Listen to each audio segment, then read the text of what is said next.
Bosses, welcome to another episode of Best of Bets.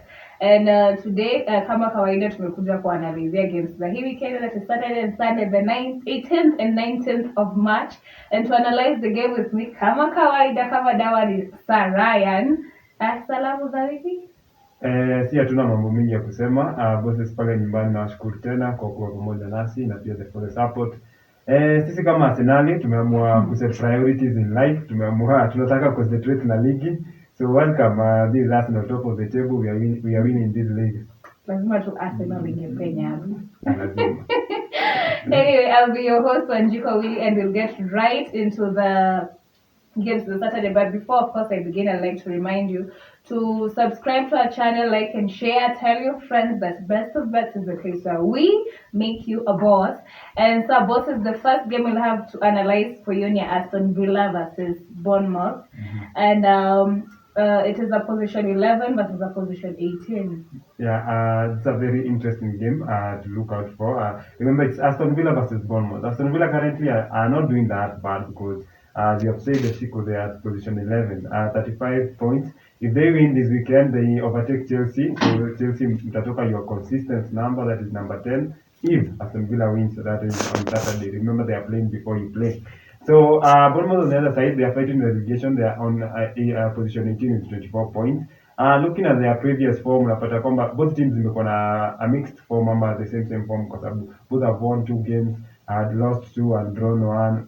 The same for Bournemouth and Aston Villa. So the personal to add is that Bournemouth has always had an upper hand, bearing in mind that in the last 3 competitive games, Bournemouth has won all of them, and also in the last 5, Bournemouth has won 4. However, coming into this game as the best of best, tunasema kwamba Aston Villa will win this game. Remember, they have their home advantage, and they are also looking forward to at least be on the top half of the table. So we are giving Aston Villa to edge out Bournemouth. That is a scoreline of probably 2-1. So both teams will score over 2.5. But at the end of the day, it is Aston Villa win and all of Watkins to score. Mm-hmm. Yeah.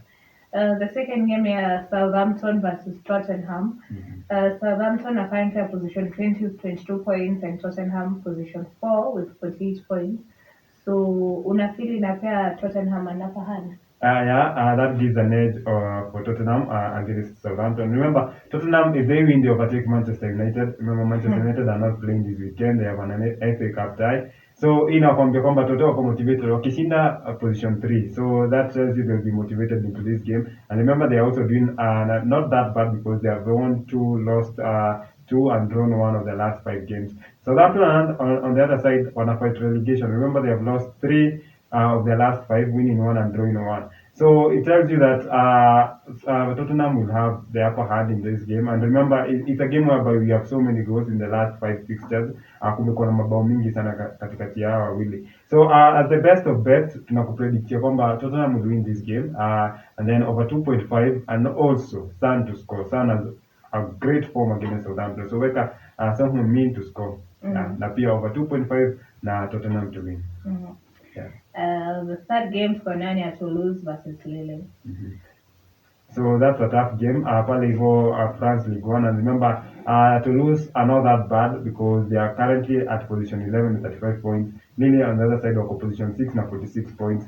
So it's gonna be a tough game. Remember, Toulouse has won 2, lost 3 of their last 5 games. Lille on the other side has won 2, drawn 2 and lost 1. Personal head-to-head in the last 5, there have been 1 draw. Toulouse has won 2, Lille has won 2. So it tells you when they meet, it's a very tough game. And also this weekend pia itakuwa a very tough game. So tunakupredictia next 2 kwa sababu most likely it will be a draw or Lille will edge out to lose on a very slight margin. So probably a scoreline of 2-1 or 1-0. But at the end of the day, kuwa safe weka X2. That is Lille or draw na pia GG for both teams to score. Yeah. So the first game tunaingia ligi ya Bundesliga, and we have that of Bochum versus Leipzig. I can see the last head-to-head Leipzig wamekuwa the last 5 head-to-head games wao wamekuwa kinini wakiwin zote 5. Yeah, they have won the last 5 meetings. But remember, Leipzig come into this game having been hammered. 7-0 by Manchester City in the midweek. Walipigwa ile scoreline ya Manchester United. Anyway, that was in the Champions League and they were eliminated. So You look at this game and remember they are currently at position 3 with 45 points. So pia hao kama Arsenal wameamua concentrate na ligi peke yake. They are not playing any other competition. And I think they'll be motivated at least to keep their spot for the Champions League come next season. Bochum on the other side have not been doing so bad because currently they are at position 14 with 22 points. And also remember that, as you have said, Chico, the last personal head-to-head, Leipzig has won all of them. And then there's another interesting fact is that the manager, the Bochum manager, has not drawn in his last 17 games. Like the 17 games I'm in charge of Bochum, they have never been a draw. So it's 7 wins for them and 10 losses. So heading to this game, to predict combat, Leipzig watashinda because I think they want to bounce back from that heavy loss against heavy loss against Manchester City. So Leipzig will win over 2.5 will also be there. And I see both teams scoring. So GG over 2.5 na pia Leipzig win. Yeah. The fifth game is Stuttgart versus Wolfsburg, and it's a position 16 versus a position 8. Yeah, Stuttgart sitting at position 16 with 20 points. Wolfsburg position 8 with 35 points. Personal head to head unapata kwamba the last five Wolfsburg amekuwa na hapa kwa sababu ameshinda tatu. There have been one draw na pia one win for Stuttgart. The last games ama for me personally kwamba Stuttgart has lost 3 of the last 5, drawing one and also winning one at the same time. The same case for Wolfsburg, not doing bad but not doing so good kwa sababu wamekuwa wamekipiga madraw. So 3 draws for them, 1 win and also 1 loss.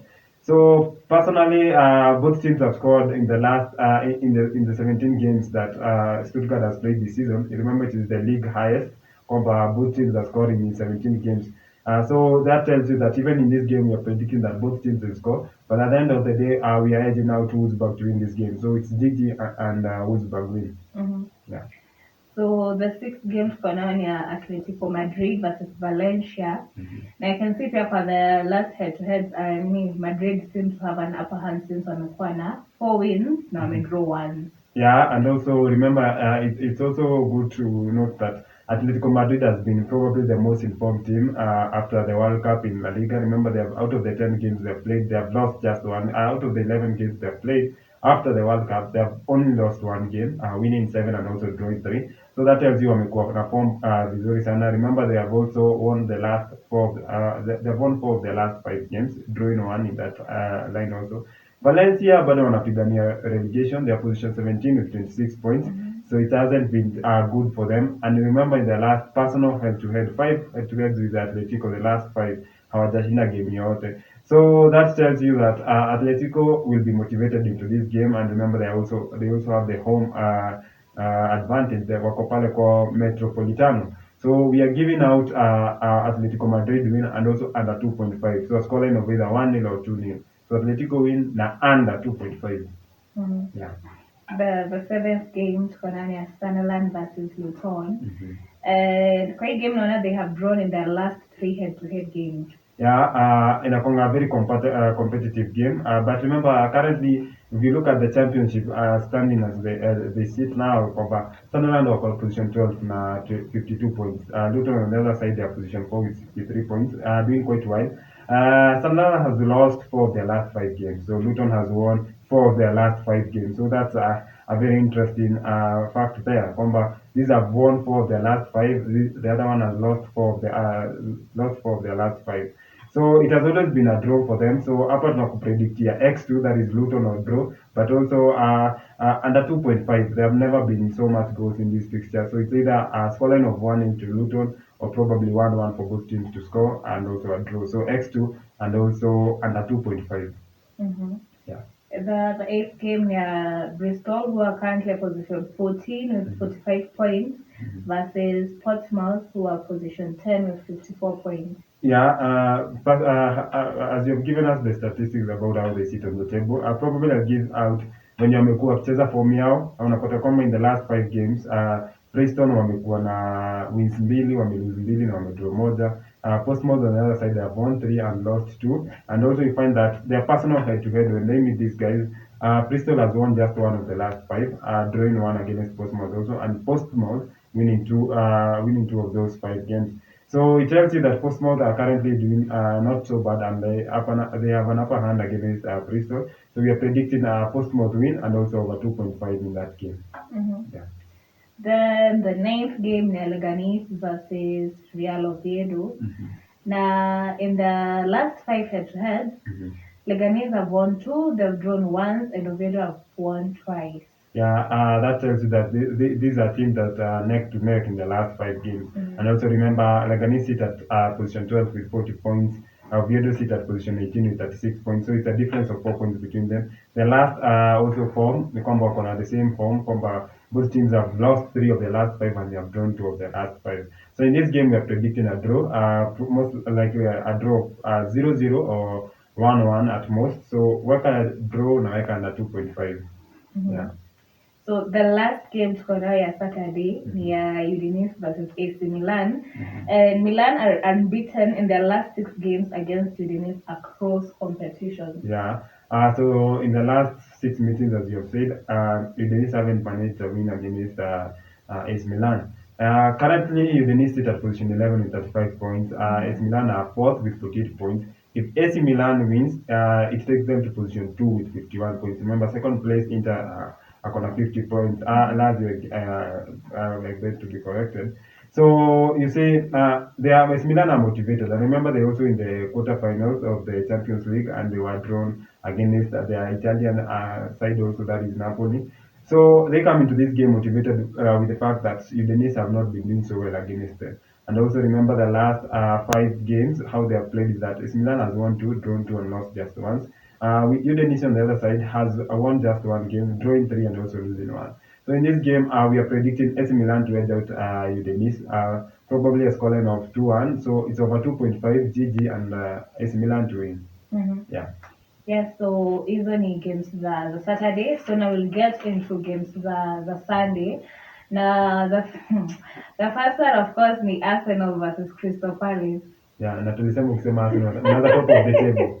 So pale go top of the table, Arsenal, they are playing on Sunday. Remember, Arsenal come into this game having been eliminated by Sporting in the Europa League. So at least Arsenal now have one competition to focus on this season. It's only the league. And remember, I think now that they are position 1 with 66 points, 5 points above second place Manchester City, who are not playing this weekend. So at least they have an advantage. If they win and Manchester City are not playing, that tells you they may go 8 points clear up at the top. They play against Crystal Palace, it's a London derby, who are currently at position 12 with 27 points. Another interesting fact is that Crystal Palace wamefuta their coach, that is the former Arsenal legend, that is Patrick Vieira. So he was sacked in the midweek. So Crystal Palace, but they come into this game with a lot of probably I'll say problems, and also they have not settled in their boardroom. So in the last five games, ukakumbuka kwamba Arsenal wamewin 4, they have drawn once. Crystal Palace has not won in the last 5 games, losing 3 and drawing 2. So Gabriel Jesus has returned for Arsenal. Remember, he scored in the first leg against Crystal Palace. So that tells you kwamba Arsenal, with the home advantage and with their motivation now that they're only focusing on the league and it's only 11 games to go, Arsenal are winning this game over 2.5, and also Gabriel Jesus to score. Yeah. The second game ni ya PSG versus Rennes. Na I can see pia game yao ni tough since PSG in the last 5 games head to head, PSG have won twice, wamedraw once, na Rennes pia win twice.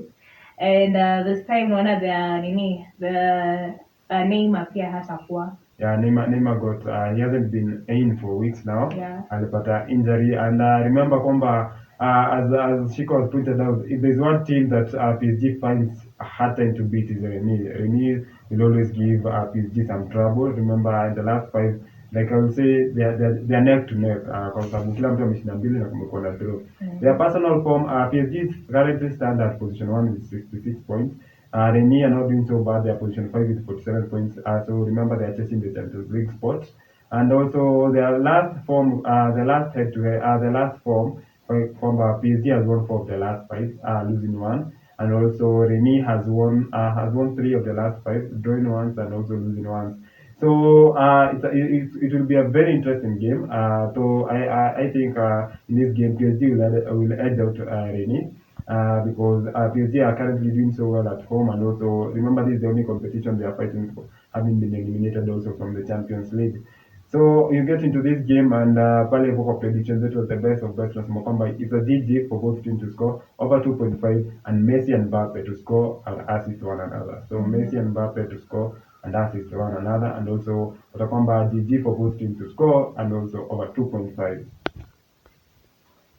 The third game tuko nayo ni ya Reims versus Marseille, and Reims are currently at position 8 with 43 points, and Marseille at position 2 with 56 points. So very interesting game. Rennes at home with as you have said how they stand in the table. Remember, interesting facts to note out is that Rennes are in the best form of their probably of their League One era. Remember, they are currently 20 games unbeaten in all competition, and they are doing so well with their young manager. And you also find that with that, they are also motivated with the fact that they're at home. In the last 5 games, they have won 4, drawing once. Marseille on the other side have not been doing so well. In the last 5, they have won 2, lost 2, and also drawn once. And their personal head-to-head kwamba Marseille imekuwa na upper hand kwa sababu in the past 5 Marseille wameshinda 3 na wakadraw 2. So Rennes hasn't won against Marseille in the last 5. However, coming into this game with the current form of Rennes, they are motivated at least wapate ile position ya kucheza Europe, either the Europa League, Conference League, or even the Champions League, which may look so far for them. However, getting to this game, the prediction of the best of best, each game to predict a draw, that is a scoreline of probably 1-1, and also their informed striker, that is Arsenal Leonid trainee, that is Florian Balagun, will score in this game because this guy has been the one banging in the goals for Rennes, and he has assisted them to be where they are, and also go to that 20 unbeaten run game. And remember, the last game they won away against Monaco, which was a very interesting game for them. And I think they'll be motivated with that. However, I don't see them beating Marseille, but I think they'll get a draw in this game. Yeah. The fourth game tuko nayo ni ya Mainz versus Freiburg. Mainz are currently at position 7 with 36 points, and Freiburg position 5 with 45 points. But I can see Mainz for their form in their last 5 matches is better than that of many of Freiburg. Yeah, because Mainz has won 4 of their last 5 games and also drawn just 1, so they have not lost in the last 5. Freiburg wamekuwa kisuasua. Remember, they sit at position 5 with 45 points. The difference between them and Leipzig and Union Berlin, who are currently 3rd and 4th, so with a goal difference. So they are currently sit well in the league. However, their form has not been that good because they have been losing and drawing. So you get into this game, personal head-to-head kwamba Mainz iko na upper hand kwa sababu pia in the last 5 Mainz has won 2, drawn 2, and lost just once against Freiburg. So in this game, we are predicting Mainz will win this game and over 2.5, and also both teams will score. So probably a scoreline of 2-1 or 3-2. It will be a very interesting game to watch. The goals will be scored, and also we have Mainz are winning at the end of the day. Yeah. Another interesting game to watch ni ya Lazio versus Roma. Lazio are position 5 with 49. Position 3 with 49 points, and Roma position 5 with 47 points. So that's a good difference of 2. And I can see here their last 5 head-to-head, Lazio have won 3 and Roma have won 2. So yeah, they have not been a draw in the last 5 games. Yeah. So this game is very interesting. Remember, this is the Derby de Rome. This is the Rome Derby. So both teams come into this game with a lot of motivation. Lazio were eliminated in the Conference League where they were playing, so at least now they have the league and the Champions League spot to focus on. Roma on the other side proceeded in the Europa League. They're in the quarterfinals. And I think it would be a very interesting game to look out for, as you have said. Interesting fact is that Lazio has conceded the most few goals before halftime in the league, having conceded just 4 games. So at least that tells you that their defense is quite good, especially in the first half of the game. And also heading to this game, we are predicting that kwamba Lazio wataendelea na form yao mzuri, kwamba they'll edge out Jose Mourinho's team, that is Roma. So it is Lazio win, but a very slight win, probably a scoreline of 1-0 or 2-1. So most likely we are predicting kwamba GG and also over 2.5. So Lazio win, GG, and over 2.5. Yeah. Yes, the sixth game here, Inter Milan versus Juventus. And Inter currently are position 2 with 50 points, and Juventus are position 7 with 38 points. Yeah, Juventus, they're still fighting. Remember, they were deducted as 15 points. That's a key point to note always. Because if that weren't to happen, I think they'll be the one sitting at position two. However, they are motivated because they are doing so well. Remember, they also qualified for the Europa League Champions, Europa League quarterfinals. They'll be playing against Sporting, a team that eliminated Arsenal. And also, if they qualify there, they'll meet either Manchester United or Sevilla. So, interesting games coming to look forward to for them. So at least they want to finish the business in the internal league, that is in the Serie A, at least to see if they can get a qualification spot for the Europe next season. Currently, they sit at position seven, as you've said. Their form has been so well because they have won four of their last five games, losing just once. Inter haven't been doing so well, so they're in the quarterfinals of the Champions League. So they have won two, lost two, and drawn one of the last five.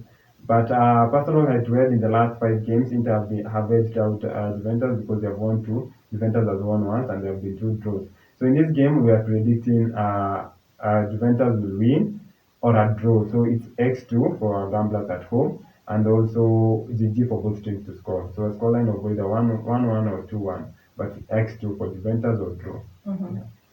The seventh game near Barcelona, who are currently at position one with 65 points versus Real Madrid, who are position two with 56 points. Yeah, this is the El Clasico. Very interesting game. I remember I think it's the most watched game in the world between these two sides. Remember, as you have said, currently Barcelona position one. Real Madrid want to cut those points because they are 9 points behind Barcelona. And remember, in the last five games, Barcelona has won three, losing two. Madrid in the last five has won two, drawn two, and also lost one.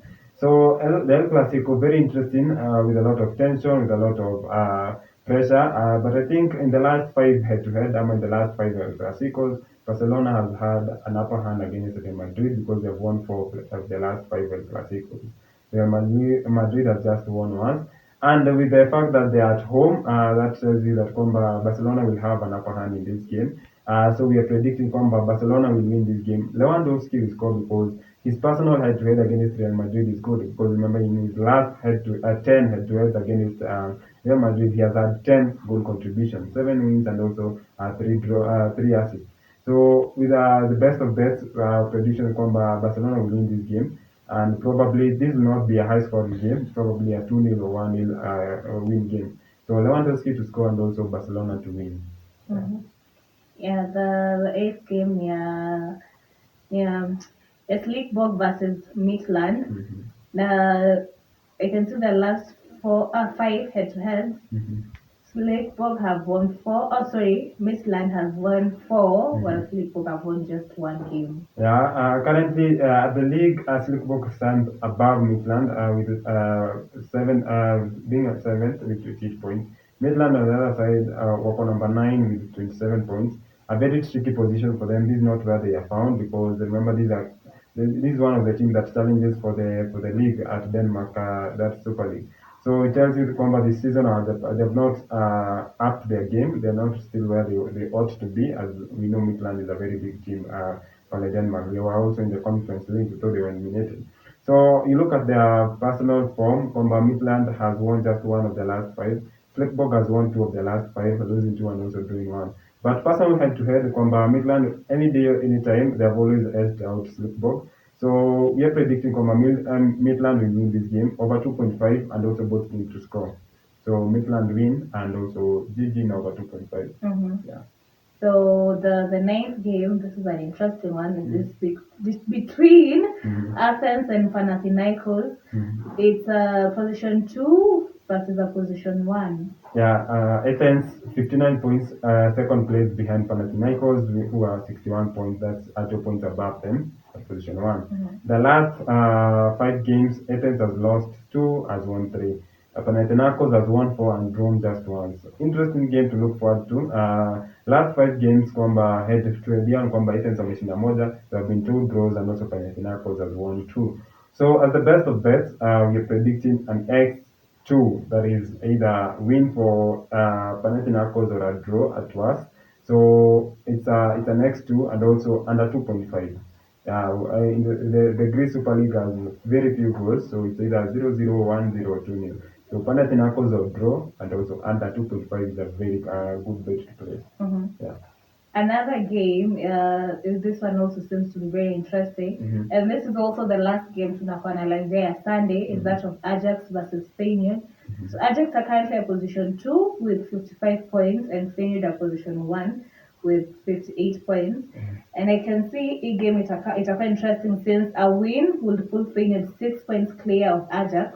So sasa wakishindwa, Ajax will now go to the top with on only goal difference. Yeah, an interesting game to look forward to. As you have pointed out, this is like a determinant of who is taking this leg because these guys have been neck to neck over the season. We all know what Ajax can do and what Ajax are. Feyenoord are currently doing so well because they qualified for the quarterfinals in the Europa games, and you find as you have said they are currently positioned on 58 points. The last 5 games, Ajax has won 4, lost once. For Feyenoord, it has been 4 wins and 1 draw. So it will be very interesting. However, personal head-to-head. In the last 5, Ajax has won 4 and drawn just once against Feyenoord. So Feyenoord has not won in the last 5 games against Ajax. Ajax being at home, we are predicting kwamba Ajax itashinda because in the last 19 games, Ajax versus Feyenoord, when Ajax is at home, Feyenoord has not won that any game and they have lost 17 games out of the 19, just drawing twice. So it tells you kwamba Ajax has the upper hand in this game, and we are predicting that the best of that combat Ajax will carry the day. And I think by the end of Sunday, Ajax will be at the top of the league, that is the Netherlands league. Yeah. So we have come to the end of Shrelo. But before we wind up, Ukona, any final comments? Final remarks is to remind our viewers. First is to appreciate them for always supporting us. For those who come to our inboxes asking for more games and also giving their thoughts, commenting pale on YouTube, in our social media platforms, Twitter, Facebook, all of them. Just tell us your views, tell us the games that you want us to analyze for you, and also continue liking, sharing, and also subscribing to all our channels. Tunawashukuru sana, tunawapenda. Remember to bet responsibly. We give you the best statistics, the best facts, and also the possible outcomes of games. So it's upon you to decide also. So share to your friends and also have a great weekend. Tunakuwish well. At the end of the day, lazima mwingie angamie. Yes, and also to remind you that every Tuesday and Thursday tuko na midweek updates. Every Tuesday you'll be with Ryan and every Thursday will be with you. Then tunapatana Friday au Saturday tunakupea updates za games za hiyo weekendi. But until then, until tupatane, that is on Thursday with me na Tuesday na Ryan.